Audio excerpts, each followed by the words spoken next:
justice as well. Now, let's get to our first guest, ranking member on the House Administration Committee, Illinois Congressman Rodney Davis, who was one of the Republicans rejected by Nancy Pelosi to serve in the January 6th committee. First time in history, by the way, folks, that has ever happened. Congressman, great to see you, and welcome to the Salcedo Show. Wanted to get your take on the preamble.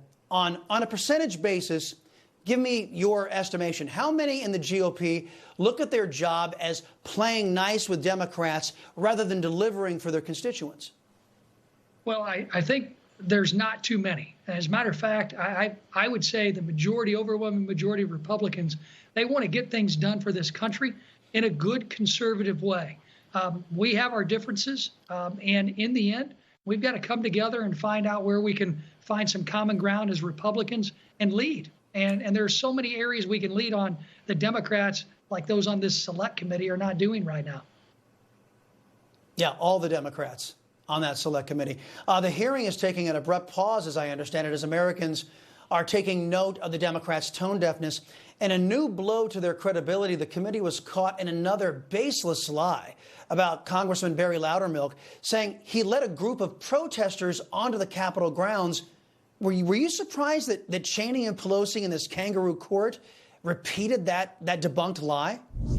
I'll be honest with you. I was surprised because we had already debunked it. As soon as the accusations were made in January of 2021, I went to Congresswoman Mikey Sherrill and I asked her, who did this? Who are you talking about? She gave me no names of Republican members. I even had my House administration team go over and sit through hours upon hours of video to verify no Republican took anyone on a so-called reconnaissance tour. And it took this long for the Capitol Police to finally do what we asked them to do, look at the video and exonerate Republicans like Barry Loudermilk. Now, Barry Loudermilk is somebody like me who 5 years ago, we had to run from bullets on a baseball field from a crazed gunman who was screaming health care at us, trying to change the balance of power in the House. Barry Loudermilk shouldn't be accused of aiding and abetting people who might have broken the law. Well, the peddling of lies from this panel. The panel hasn't asked one question, by the way, on Capitol Hill security on January 6th. Those 2 points right there, don't they reveal the true purpose of this committee? It's a political witch hunt, not with any mind toward the upholding of law or maintaining this republic. Now, you were absolutely right. Nancy Pelosi and the Democrats and those on this select committee, they wanted one thing. They wanted a partisan committee. As you mentioned earlier, the first time ever in our nation's history where the Republican appointees were not accepted in whole, in totality.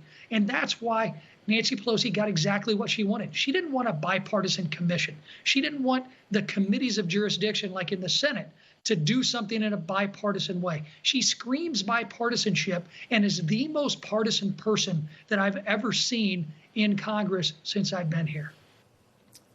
You know, a lot of folks are starting to ask some questions out there, Congressman. They're openly wondering why Nancy Pelosi sat on a bill that was passed by the Senate to protect Supreme Court justices.